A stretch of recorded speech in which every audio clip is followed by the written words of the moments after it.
bagaimana interpretasi Kiai Ruhiyat dengan pergaulannya dengan Kiai Wahid Hasyim.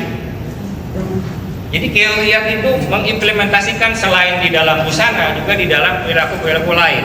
Misalnya Cipasung adalah pesantren yang paling awal membuka sekolah.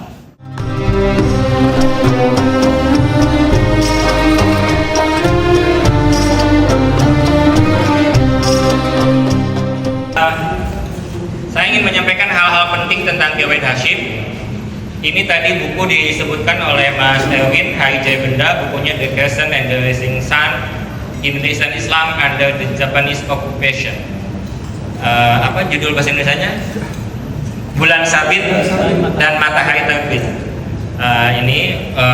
Ini disertasinya Hari J. Benda di Cornell University.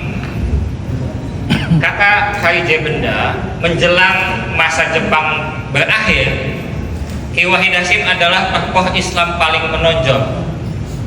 Nah, ini yang mengatakan adalah salah satu peneliti yang sampai hari ini bukunya masih dijadikan rujukan utama untuk studi masa Jepang.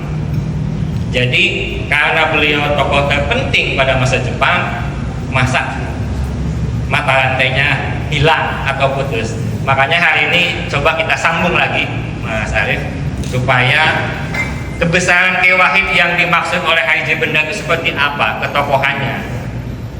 Lanjut, Gus. Nah, ini tahun 2010 ada ensiklopedia yang sangat bagus, judulnya The Encyclopedia of Indonesia in the Pacific War. Jadi sejarah Indonesia di dalam perang Pasifik. Ini terbit 2010 antara editornya adalah Profesor Horton, atau kita kenal kalau di Facebook itu Profesor Dewo Broto. Dia hanya bisa dikontak di Facebook, di email juga tidak membalas.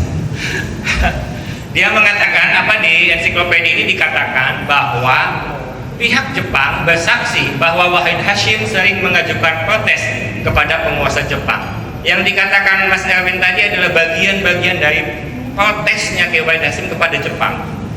Jadi Kiai Wahid Hasyim itu betul-betul mengkalkulasi dengan tepat perlakuan Jepang yang salah kepada ayahnya dan kepada kakak seniornya Kiai Mahfud Siddiq. Bahkan Kiai Mahfud Siddiq jadi ketua umum PBNU dan Rais Akbar PBNU itu dipenjara oleh Jepang. Ini kami sedang diskusi di antara sejarawan partikulir ini. Jangan-jangan Jepang itu salah intel, sehingga kok menangkap Mbah Hasyim sama Kiai Mahfud gitu, tokoh besar yang kalau itu dilukai ini akan membuat masyarakat berontak. Tapi Mas Erwin ya, saya pribadi itu punya satu catatan dan pertanyaan besar. Semarah apa kiai-kiai pesantren dan kiai-kiai NU juga tokoh Islam yang lain ketika Mbah Hasyim dan Kiai Mahfud ditangkap? Kenapa tidak ada cerita sedikit pun bahwa mereka kecewa, mereka marah? Tidak ada tulisan sedikit pun sejauh ini yang ketemu. Dan itu kita terwakili sekali oleh apa yang dilakukan oleh Kiai Haji Zainal Mustafa. Kira-kira semarah itulah. Cuma yang speak up, yang melakukan aksi adalah Kiai dari Sukamana, yang juga pengurus NU di Tasikmalaya. Itu jadi sebetulnya diam-diam, walaupun NU tidak setuju waktu itu, tetapi senang dengan apa yang dilakukan oleh Kiai Zainal Mustafa. Karena apa? Karena setelah Kiai Zainal Mustafa memberontak, yang tadinya hanya Mbah Hasyim saja sebagai kompensasi beliau di penjara 6 bulan dijadikan Shumubucho, kepala kantor urusan agama pusat atau menteri agama, tapi tidak punya departemen. Tapi karena pemberontakan 18 Februari tahun 1944, maka tanggal 1 April Jepang memperluas Shumubu, kemudian membuka Shumuka. Ini kantor Departemen Agama di tingkat karesidenan. Waktu itu Jawa dan Madura ada 20 karesidenan. Jadi ada 20 kiai lain selain Mbah Hasyim yang mengurusi urusan agama.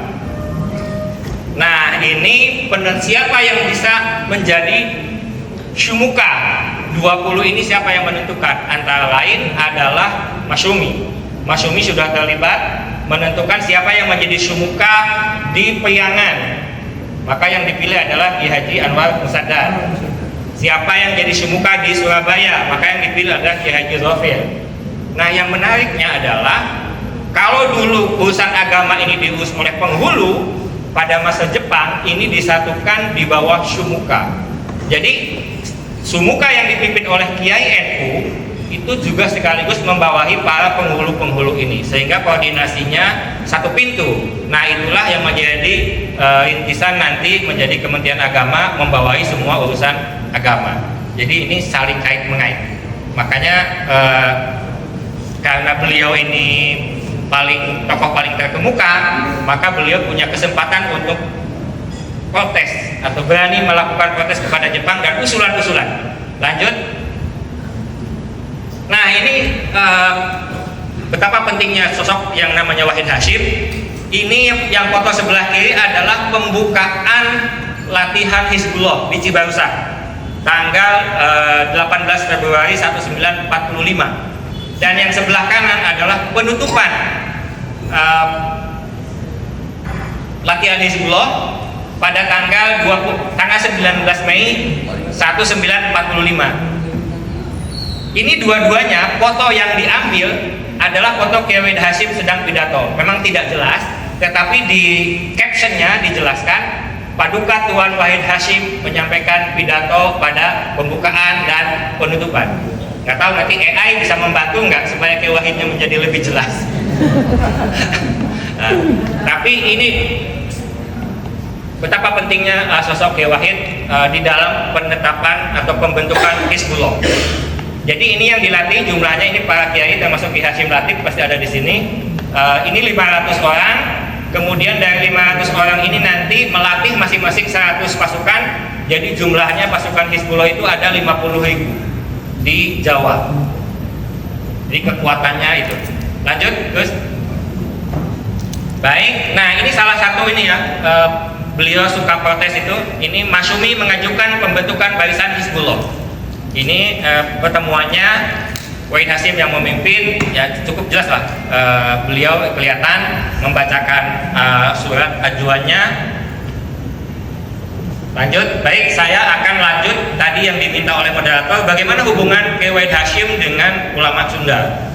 Ini buku-buku beliau, tapi tetap yang paling kiri yang dijadikan rujukan yaitu Sejarah Hidup Kiai Haji Wahid Hasyim dan Karangan Kasihan. Nanti soal tulisannya akan dibahas oleh Profesor Beki.